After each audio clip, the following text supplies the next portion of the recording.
Very good. Welcome, everybody. I'd like to call to order the Sacramento Transportation Authority and Sacramento Abandoned Vehicle Service Authority meeting to order. Today is September 15th, 2022. Clerk, would you please take the roll? Yes. Desmond? Here. Frost? Guetta? Harris? Here. Rodriguez? Here. Kennedy? Miller? Natoli? Sandu? Here. Chenier?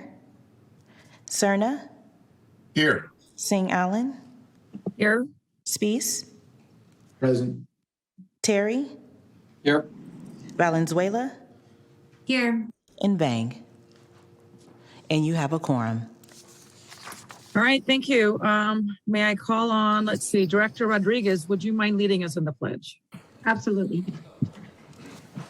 I pledge allegiance to the flag of the United States of America and to the republic for which it stands, one nation, under God, indivisible, with liberty and justice for all.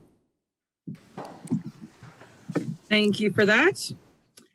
And Clerk, would you please read the announcements and instructions for the public comment and how to view the meeting? Yes.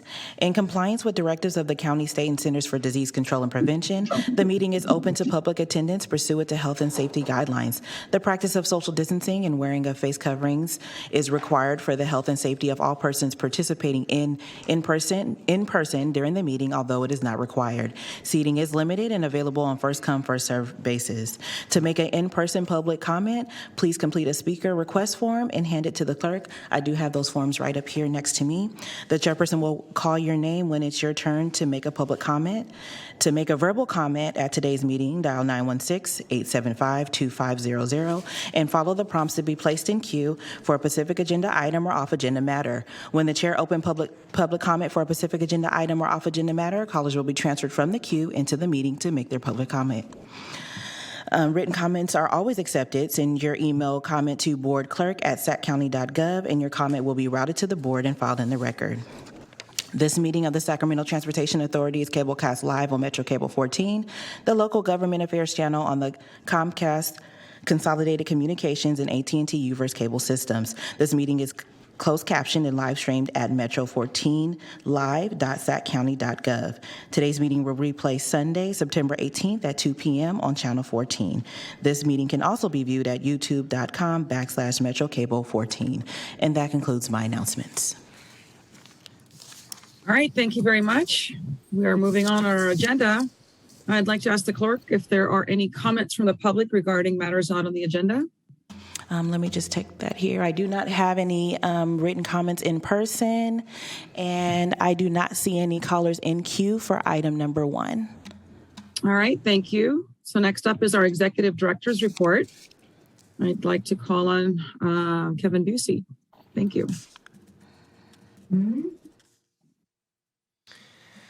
Good afternoon. As opposed to reading the full report in detail, I am providing a somewhat more concise version for you today.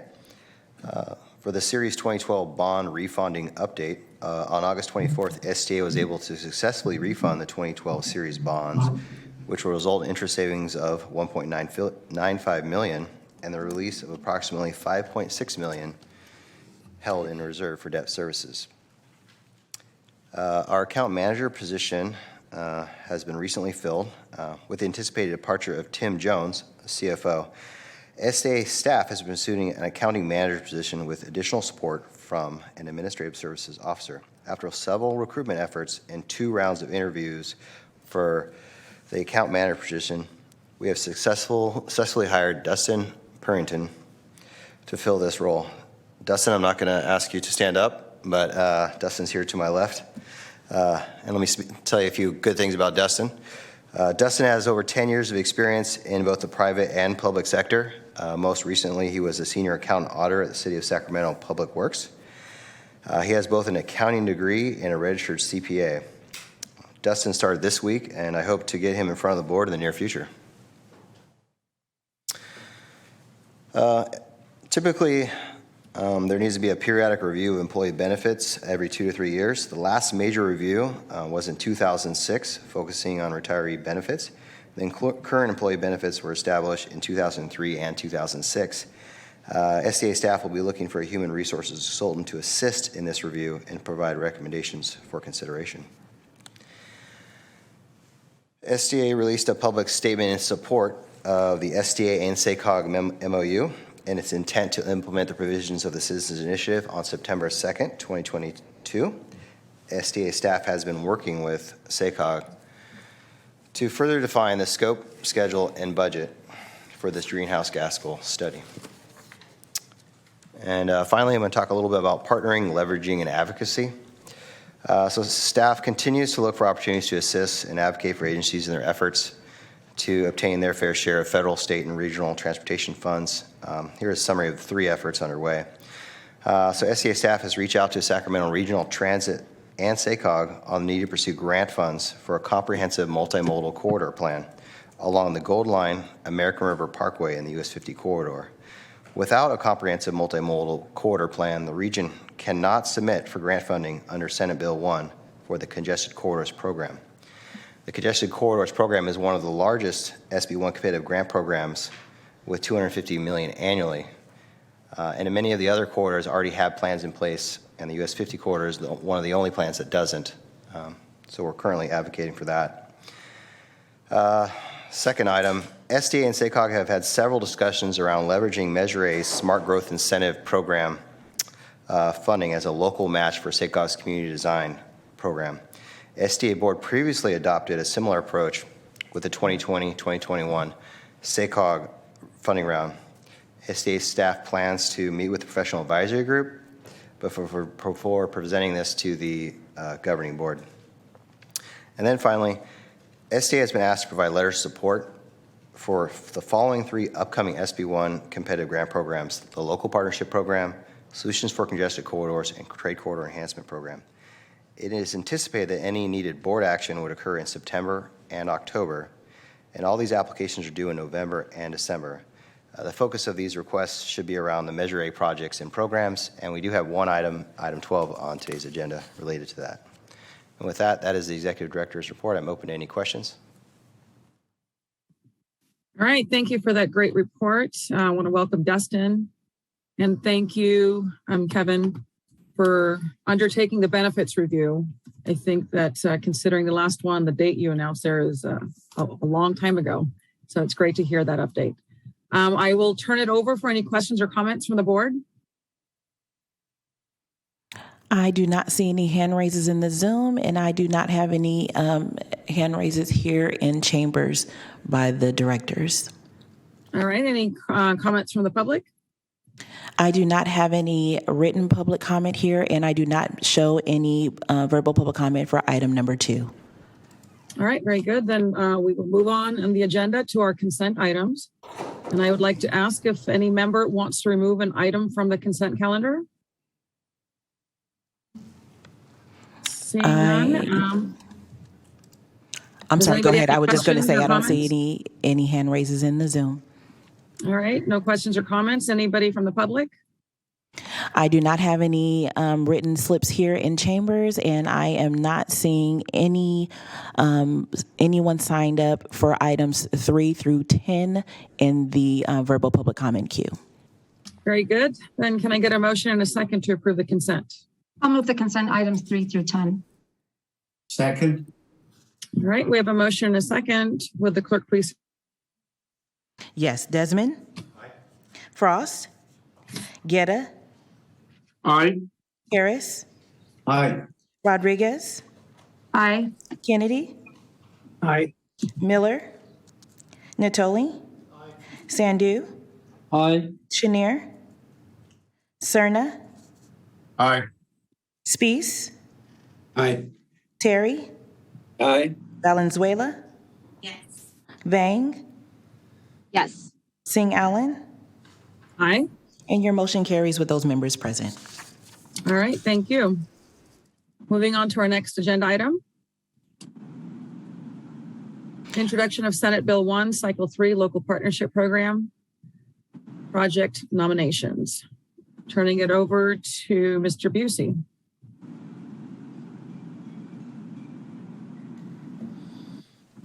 Thank you, Chair. Waiting for the presentation to pull up. Can you please pull up the presentation for item number? Perfect, thank you.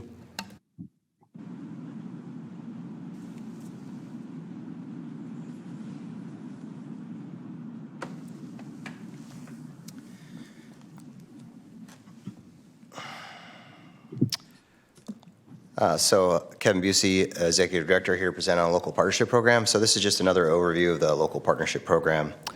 So the local partnership program was created with Senate Bill 1 in 2017. It reward agencies for voter-approved taxes or fees.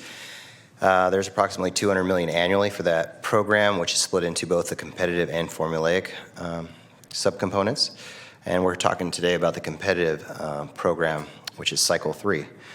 Cycle 3 is for fiscal years 23-24 and 24-25, so it's 2 years. There's anticipated to be $130 million available statewide under this competitive program. The maximum award per project is $25 million, and it requires a 1-to-1 match. And the funding can only be used for construction.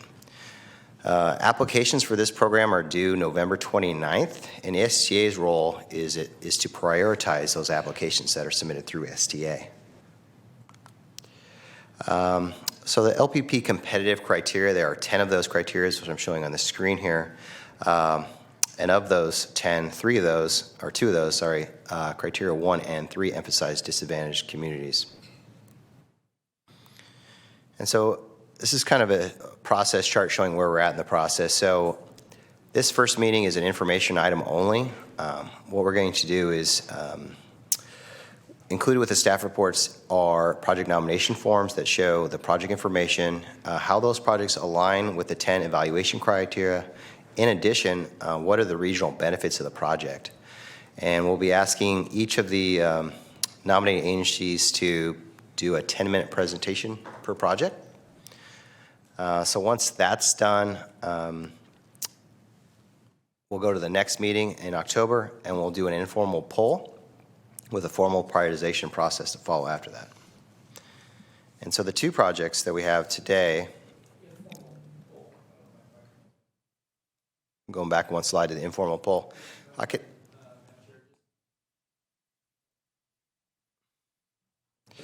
expand on the informal poll as well.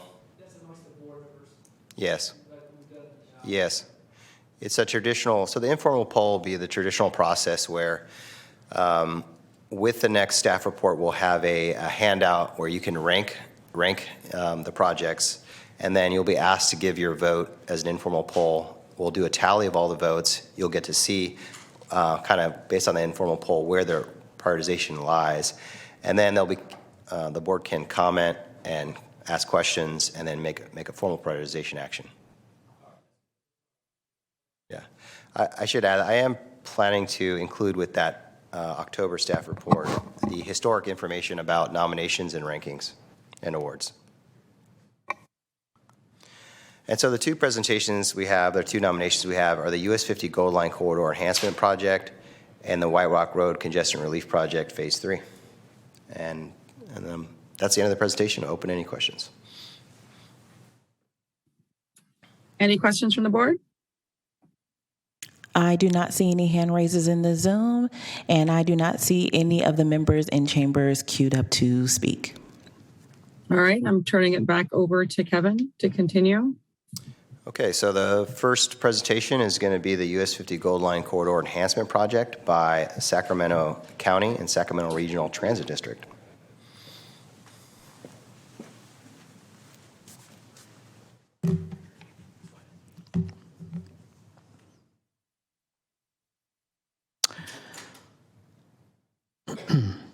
Good afternoon, Chair, members of the board, and the public.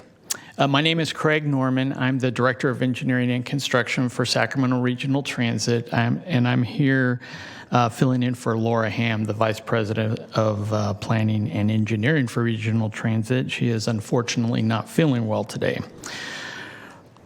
But we do want to thank you for the opportunity to share more information with you today about the partnership between Sacramento Regional Transit and the County of Sacramento as we work together on this LPP application, the grant application for the US 50 Gold Line Corridor Enhancement Project. I will be sharing more information specifically to the Gold Line Modernization Project, and then I'll hand it over to the county, our county team, to talk about other complementary elements of the project.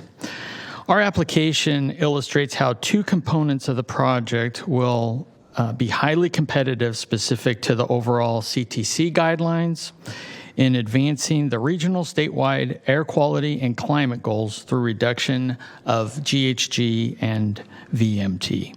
We will also demonstrate that there is a significant improvement to accessibility, connectivity, safety, and system preservation through improvements to capacity, operations, and reduction in system delays on all modes. This slide shows a overall project map of the U.S. Gold Line Corridor Enhancement Project. It's located in portions of the unincorporated county of Sacramento County and the cities of Sacramento, Rancho Cordova, and Folsom.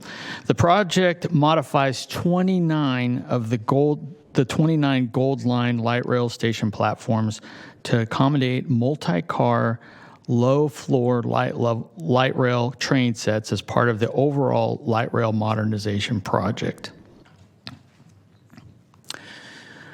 We also wanted to talk a little bit about the catchment area of the underserved communities benefited by this project. The underserved community concentration is indicated in the darker blue on this map.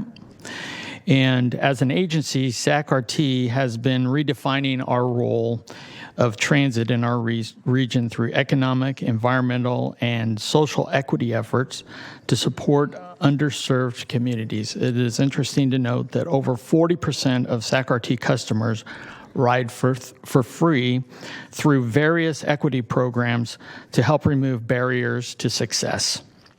We have a very diverse community of riders, and approximately half of all Sac Rt riders do not own their own personal vehicle.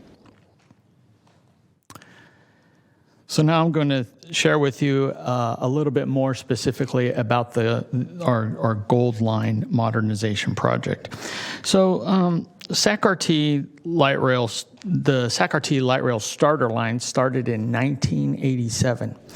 And since then, we've expanded to over 43 miles of track, and we now provide service to 53 stations. Our legacy system uses a ramp-accessed platform to provide accessibility to passengers with disabilities on the first door of the first car only. And much of the system and infrastructure has met or exceeded its useful life. This segment of the project that's outlined in red focuses on our 29 Gold Line stations. But ultimately, Sac Rt will modernize service on all service lines and transportation to the fully low-floor fleet, improving accessibility, usability, and efficiency on our system. So the overall project includes purchasing new vehicles, updating station platforms, and construction of a new passing track to allow for 15-minute train service between Rancho Cordova and Folsom. The project is environmentally cleared, and construction of the new passing track will commence later this winter, followed shortly thereafter by the first phase of our station upgrades. And we currently have 28 new low-floor light rail vehicles that are under fabrication at our Siemens Mobility Center here in Sacramento. The project has been very successful thus far in obtaining state and federal grants for its various components. The funding in this grant application in particular, would support a key component of the project on the Gold Line, which is the phase 2 of the station upgrades to accommodate the new vehicles. So, as we mentioned, the light rail platforms need to be converted to provide access to riders on the new low-floor vehicles. Because the trains are low floor, light rail stations will require platform modification and other upgrades to allow for low floor boarding of the new fleet. Clearly, the upgrades will improve access for all passengers, but particularly will provide better accessibility for passengers with disabilities, bicycles, and strollers. I'm now going to turn the time over to Matthew Darrow to talk about the other components of the project.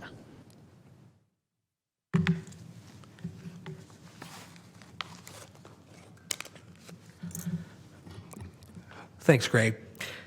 So my name is Matt Darrow. I'm the Division Chief of Planning and Programs for Sacramento County, Department of Transportation. And I wanted to share a few slides now with you that will cover some of the aspects of this project that contribute to the reduction of vehicle miles traveled, greenhouse gas emission reduction, and operational delay. So earlier you saw a slide showing the extent of the Gold Line. I wanted to point out that the county is extremely excited to be partnering and working hand in hand with Sac Rt on this project. This particular slide is meant to focus in a bit more on the surroundings near Hazel Avenue and US 50. You can see the light rail Gold Line running along Folsom Boulevard through the corridor, serving the cities of Folsom and Rancho Cordova, and then heading west through Sacramento County and continuing on to downtown Sacramento. The existing light rail station is located in the center of this slide and will eventually be a focal point of the future Easton Place transit-oriented development shown outlined here.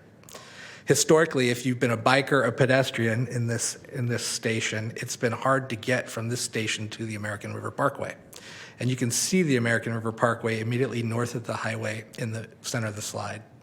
And you can also hopefully see the three closely spaced interchanges at Hazel Avenue, Aerojet Road, and Folsom Boulevard. So now I wanted to talk about some of the project details that pertain to the interchanges. There are several improvements included with this project. Here are a few of them. Ramp improvements to US 50 Hazel Avenue. A grade separation of Hazel Avenue from over the Folsom Boulevard roadway and the Gold Line. An Aerojet Road off-ramp viaduct. The addition of a Class 1 path grade separated from the westbound on and off ramps at the Hazel interchange. Some additional sidewalks along Folsom Boulevard where they don't currently exist, and then a lengthening of the deceleration lane at the US 50 Folsom Boulevard interchange. I wanted to show a couple of slides here. This picture is from the perspective of a person standing on the north side of Highway 50, looking south along Hazel Avenue back towards the interchange. So in the foreground, you can see the Class 1 grade-separated bike and pedestrian path that will connect the Hazel Light Rail Station to the American River Parkway. I know it's a little hard to see, but if you can picture a couple miles to the west of here at the Watt Avenue interchange, the grade separation of that Class 1 path through that interchange is also what we're talking about here. And for some more perspective, the elevated structure in the distance on this slide is the eastbound viaduct to the Aerojet Road off-ramp. Now this picture is from the perspective of a person on the south side of Highway 50 looking north along Hazel Avenue. You can see the Nimbus Winery as it exists today on the right side of the drawing there. In the foreground, you can see how Hazel Avenue will be elevated and grade separated from both Folsom Boulevard and the light rail Gold Line. This will lead to improved safety and operations for light rail, Folsom Boulevard, and the interchange. The Aerojet off-ramp viaduct is the elevated structure in the center of the picture. This will allow the eastbound off-ramps for both Hazel Avenue and Aerojet to be located together, which will eliminate the current weaving issues between the existing closely spaced Hazel and Aerojet ramps. And in the distance, you can see the American River Parkway. And this figure shows how that Class 1 path that we just looked at the previous slide will connect to the south of Highway 50 and ultimately to the Hazel Light Rail Station.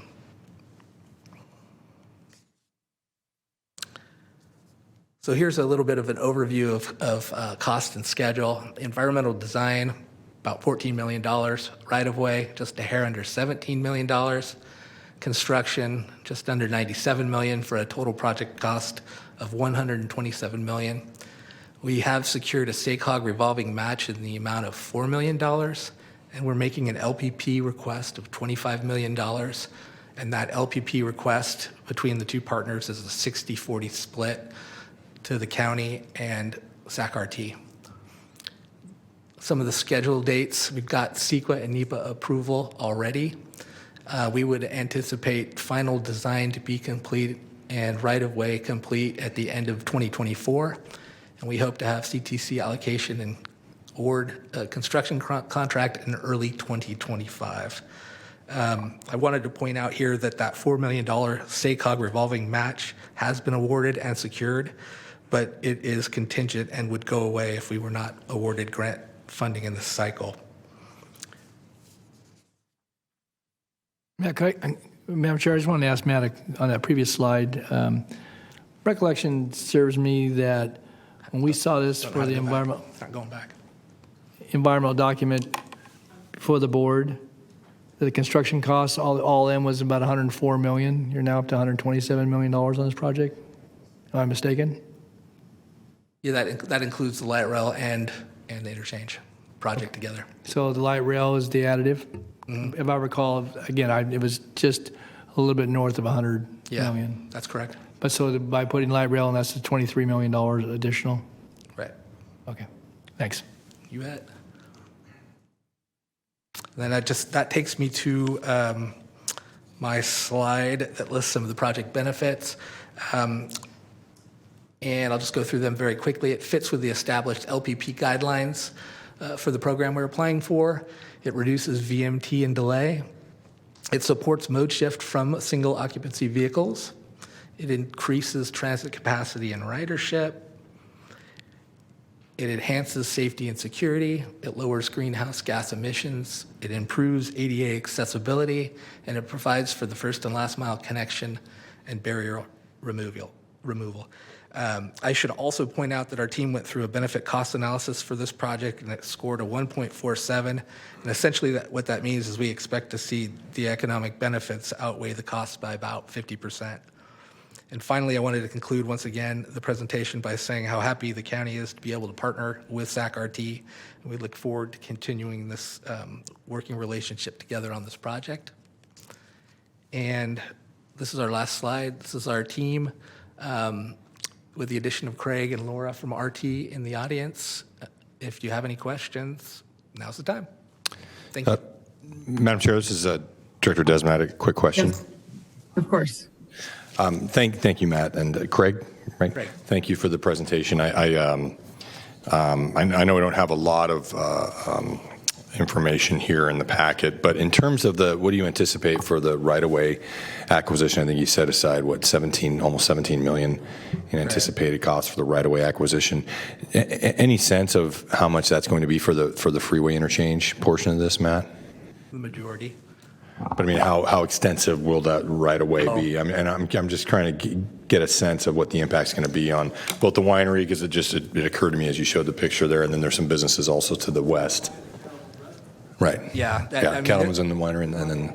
Yeah, and I do know that there has been a lot of public outreach and some conversations that have started on that front, and there will be more that will continue to happen before anything, can happen right there. But there is some talk about, take along the frontage of 50 in that vicinity. Okay, and I'm curious how extensive that taking. What do you anticipate that being? I mean, would it take over the entire? I don't have that, but I can certainly get back through Kevin and give the STA board that answer. All right, thank you. Mm-hmm. Were there any other questions from the board? I am not seeing any hand raises in the Zoom, and I do not have either one of the directors in queue to speak. All right, very good. Then I'll turn it over to Kevin for the next presentation. Thank you very much, Chair. So the next presentation is going to be by the City of Rancho Cordova on the Wyrock Road Congestion Relief Project, Phase 3. And Albert will be doing that presentation. Albert, they went a little long, so you can take a few extra minutes too, so just keep it fair.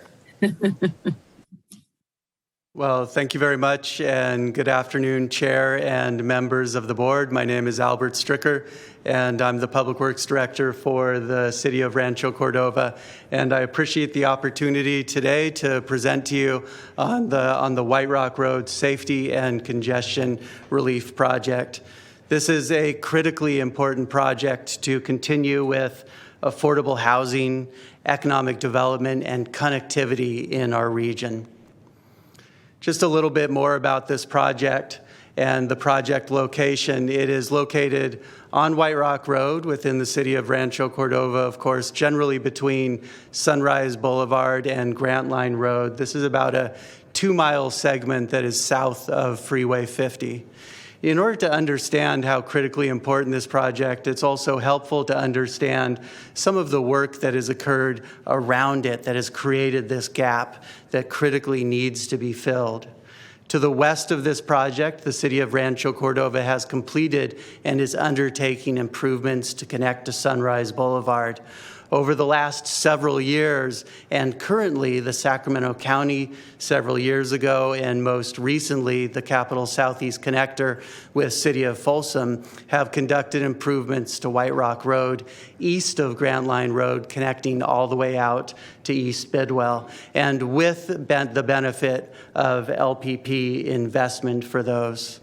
The city, county, and specifically the connector are evaluating opportunities for connecting east of this area, and specifically to the south, the connector is pursuing grant funding for grant lines south of White Rock Road. And filling this gap in between these improvements is so important because it takes the investment that's been invested to the east and provides immediate utility. It connects to 70,000 plus jobs in the city of Rancho Cordova. Rancho Cordova is the second largest job center in the region, and filling this gap connects those jobs to rapidly growing communities to the east, including in the county of Sacramento, city of Folsom, El Dorado County, and beyond. This section of White Rock Road is also an important foundation for new developments in specific plans of Westboro and Rio del Oro that are the sites of over 19,000 homes, including affordable housing, commercial, and industrial. It's important to address this because this segment, 2-mile segment of White Rock Road, it looks like this. It's a 2-lane road without any shoulders. There are blind curves. There are no opportunities for connectivity for cyclists or for pedestrians. The crumbling road surface isn't safe, and it creates dangerous conditions that have resulted in many accidents over the course of the last several years. This inadequate infrastructure, this creates additional demand on US 50. It creates more congestion, more greenhouse gases, more delays. This reduces the quality of life for our citizens and opportunities for business and economic development. This is an impediment to the job housing balance, and this separates communities and needs to be addressed. This is what we're proposing, to convert this into this, building 4 lanes with Class 2 bicycle lanes, a raised median, which is critically important for safety perspective to separate that opposing traffic, and fiber optic connection back to the city's traffic management center. The total project cost is $24 million, and the LPP request is $9.25 million. The local match is $9.25 million, and we're also leveraging $5.5 million in STIP funds. This project is unique because of its readiness. This project has environmental approval. NEPA is complete, CEQA is complete. We have 100% design plans. We're ready to go to construction in 2023. And what that means is that any grant funds are immediately invested in improving this region and improving this challenging gap that we have. Benefits of the project include improving safety and state of good repair. This is a regional partnership with public and private stakeholders. It creates parallel capacity for US 50. And this is a critical part of Caltrans' statewide plan for parallel capacity and statewide safety. This alleviates regional congestion and reduces greenhouse gases. It's a natural extension, as I mentioned, of previous and current improvements to the east. And this project provides immediate utility to those investments that have been made and are currently underway. This connects communities to 70,000 jobs, improving the job housing balance and economic development and quality of life in our region. I appreciate the board's opportunity to present this project to you and appreciate your consideration of the project, and I'm available for any questions or input from the board. All right, thank you for that presentation. At this time, I'll ask for any questions from the board. I do not see any hand raises in the Zoom, and I do not have the directors in chambers in queue to speak. All right, any questions from the public? I do not have any speaker slips for in-chamber comment, and I do not have anyone in the queue to speak for item 11. All right. Well, this item is only for information. Thank you so much. Would the clerk please announce the next item? Yes, so item number 12 is going to be authorize a letter of support for the Senate Bill 1 Trade Corridor Enhancement Program for the Southeast Connector Grant Line Road Safety and Freight Mobility Project. All right, Mr. Busey, you're back on. Thank you, Chair. Okay, so this item is to authorize a letter of support for Senate Bill 1 Trade Corridor Enhancement Program for the Southeast Connector Grant Line Road Safety and Freight Mobility Project. The Southeast Connector Joint Powers Authority is proposing to modernize Grant Line Road from Douglas Road to the intersection of White Rock Road. This segment of Grant Line Road has a significant amount of existing mining and quarry operations along its alignment, generating a large volume of rural freight with heavy trucks. The road has also served as an access point to Sacramento County Kiefer landfill, and the alignment is a major route for the East Sacramento ranching operations. The Southeast Connector is included in the Measure A expenditure plan under local arterials program, and the project is also included in SACOG's MTP SCS.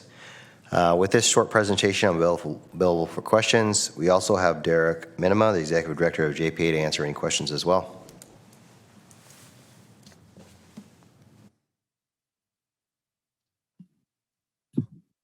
All right, any questions from the board? Chair, this is Director Desmond. I've got a couple questions. Yes, please. Thank you, Kevin, for the presentation. I just want to make sure I know where this is. So there's a access on the south side to Kiefer, just west of White Rock here, right? In this area?